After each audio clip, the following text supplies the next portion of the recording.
আমার জীবনে অনেক মানুষের সঙ্গে আমার পরিচয়,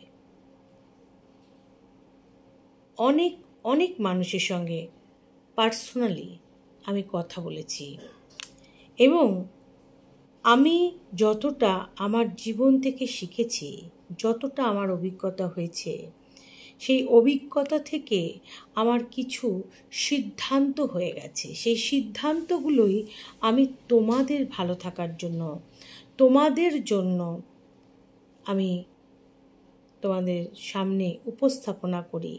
যদি তোমরাও আমার সঙ্গে একমত হও তাহলে তোমাদের সুচিন্তিত মতামত অবশ্যই জানিও। দেখো, আমার মতে যে পায় না সে চায়, যে পায় না সেই চায়, আর যে পায় সে কিন্তু হারায়। সে ভালোবাসা হোক আর আশীর্বাদ, সহজে তোমাকে কেউ একটু আনন্দ দেবে না, কেউই আনন্দে রাখতে চাইবে না। যদি দেয়ও খুব কম সংখ্যক মানুষ, যা পৃথিবীতে খুব হাতে গোনা কয়েকজন। সহজে তোমাকে কেউ একটুকুও আনন্দ দেবে না, নিজের থেকে তো একদমই নয়। কেউ তোমাকে আনন্দে রাখতেই চাইবে না। তোমাকে নিজের জন্য নিজেকে ভালো রাখার চেষ্টা করতে হবে, নিজের জন্য আনন্দ খুঁজে নিতে হবে। অবশ্য সেই আনন্দ মানে স্বেচ্ছাচারিতা না।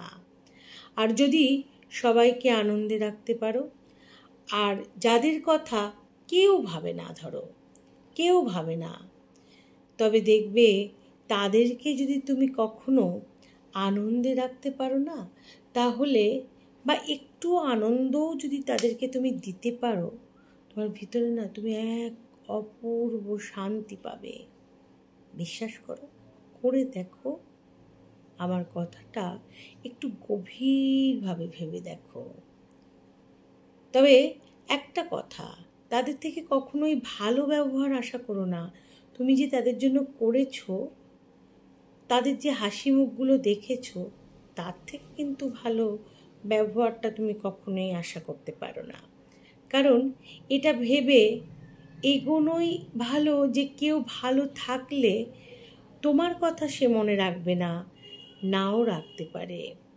রাখবে না আমি এমনটা বলছি না, কেউ কেউ হয়তো রাখতেও পারে, কিন্তু তোমাকে ধরে নিতে হবে তারা কিন্তু ভালো থাকলে তোমার কথা তারা নাও মনে রাখতে পারে। কিন্তু একদিন যখন তারা কষ্টে ছিল, তাদের কথা কেউ ভাবতো না, তখন তুমি ভেবেছ, তুমি তাদের হাতে হাত রেখেছ, তুমি তাদেরকে একটু হলেও আনন্দ দেওয়ার চেষ্টা করেছ। এটা ভেবেই তুমি একটা অপার শান্তি পাবে। দেখো, কিছু চেও না, আমি বারবার বলি কিছু চেও না, কিছু পাওয়ার দরকার নেই। তোমাকে স্বয়ং ভগবান, যিনি সব কিছু জানেন, সেই অন্তর্যামী, যে কিনা আমাদের সমস্ত কর্মের, সমস্ত কিছুর তিনি একমাত্র সাক্ষী। তিনি কিন্তু ঠিক তোমাকে বুঝবেন, তোমাকে জানেন তিনি, এবং তার ভালোবাসা কিন্তু তুমি অবশ্যই পাবে। সেই ভালোবাসার ইঙ্গিতও তুমি পেয়ে যাবে। তুমি চিন্তাও করতে পারছো না যে কতটা তোমার ভিতরে এই কাজটা যদি তুমি করতে পারো, কতটা আনন্দ পাবে, কতটা শান্তি পাবে। যদি তুমি সঠিকভাবে এবং আমি যেমন করে বললাম তেমনভাবে যদি করতে পারো। মন আমার, তাই আমার মনকে অবশ্যই চেষ্টা করলে নিয়ন্ত্রণ করতে পারবো। এই কথাটা ভাবতে হবে। মন আমার, আমি মনের নই, মনটা আমার। আমার মন যখন, আমি যখন আমার সমস্ত জিনিসকে নিয়ন্ত্রণ করতে পারি, কেন আমি আমার মনকে নিয়ন্ত্রণ করতে পারবো না? আমাকে করতেই হবে। আমার মন যা ইচ্ছা তাই ভাববে, যা ইচ্ছা তাই করতে চাইবে, সেটা মন মানি আমাকে করলে হবে না।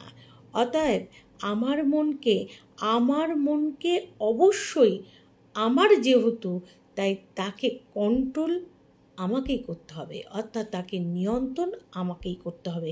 আর আমি যদি আমার মনকে কন্ট্রোল করতে পারি, নিয়ন্ত্রণ করতে পারি, তাহলে অবশ্যই আমি অনেক এগিয়ে যেতে পারবো। এবং একটা জিনিস মনে রাখতে হবে যে আমাদের নিজেদের মনের সবসময় আমরা একটা জিনিস ভাবতে হবে, আমরা সবসময় আমাদের মনের নই, অর্থাৎ মনের অধীনে আমি সবসময় থাকি না, আমার নিজের মনের অধীনে আমি থাকি না। আর নিজের মনকে নিয়ন্ত্রণ করতে পারলে সত্যি কথা অনেক অসম্ভবকে সম্ভব করা যায়। কিছু মানুষ আছে কারো কাছে দরকার ছাড়া আর কিছুই চায় না, যখন দরকার তখনই। কারো কাছে যতক্ষণ প্রয়োজন ততক্ষণ শুধু মানি, আর প্রয়োজন ছাড়া মানি না।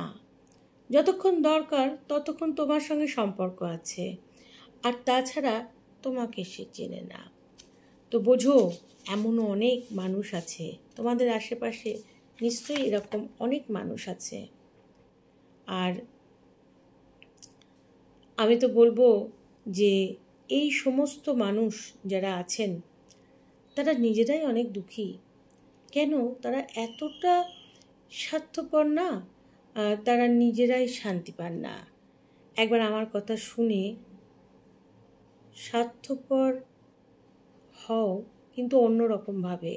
কিন্তু তোমরা একটু উদার হয়ে দেখো, এরকম স্বার্থপর হয়েও না যখন দরকার তখন কাউকে আমরা মানব, যখন দরকার না তখন তাকে আমরা চিনি না, আমরা জানি না, আমরা মানি না। এরকম স্বার্থপর হলে কিন্তু সত্যি সেটা কিন্তু অনেক কষ্টের, অনেক দুঃখের, তাই না? ভগবান সব কিছুই দেখছেন। তাই আমরা দরকার যখন আমাদের থাকবে তখন আমরা অবশ্যই কারো সহযোগিতা নেব, কিন্তু আমার কথা হচ্ছে আমরা অবশ্যই তার কথা ভবিষ্যতে মনে রাখব। তবেই না আমরা মানুষ, তবেই না আমাদের মনুষ্যত্ব, তাই না? আমরা যখন দরকার তখন তার কাছে যাব, তার কাছ থেকে সহযোগিতা নেব, যখন প্রয়োজন তখন আমরা তাকে মানব, তার কাছ থেকে প্রয়োজনীয় সমস্ত কিছু আমরা নেব, যেটা যেটা আমাদের দরকার।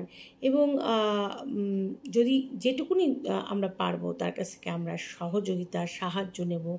কিন্তু আমার কাজ ফুরিয়ে গেলেই একদম আমরা তাকে মনে রাখবো না, বা তাকে কারোর সামনে কিছু জানতেই দেব না যে আমরা এই মানুষটার থেকে সহযোগিতা পেয়েছি। এটা কিন্তু সঠিক নয়। ওই যে একটা কথা আছে না, কাজের সময় কাজই, কাজ ফুরালেই পাজি, তাই না? এটা কখনোই করা উচিত না। আর এটা যদি কেউ করতে আরম্ভও করো, আমি তোমাদের বলবো বি কেয়ারফুল, কারণ এটা কিন্তু ভগবান মেনে নেবেন না। এটা সব সময় যে কিছু করবে তোমার জন্য ভালো কিছু, কৃতজ্ঞ থাকো। ভগবান সবসময় বলছে কৃতজ্ঞ থাকো। আমি আজকে আমার কিছু অভিজ্ঞতা বললাম, তোমাদের কেমন লাগলো জানাবে। আমার এটা সিদ্ধান্ত, আমি মনে করি এমনভাবেই চলা উচিত জীবনে, তাহলে অনেক ভালো থাকা যায়। তোমরা কি আমার সঙ্গে একমত? এবং যদি একমত হও বা অন্য মত হও, তোমাদের যদি আমার মতামত ভালোও না লাগে তাহলেও জানাতে পারো। অবশ্যই আমার পোস্ট যদি ভালো লাগে তাহলে এই ধরনের যদি আরও কিছু তোমরা পোস্ট পেতে চাও তাহলে অতি অবশ্যই ফলোটা করতে ভুলো না। ফলো করে রাখো এবং তার সঙ্গে সঙ্গে লাইক, কমেন্ট, শেয়ার এগুলো করো। ভালো থেকো। নমস্কার। জয় মা দুর্গা। শুভরাত্রি।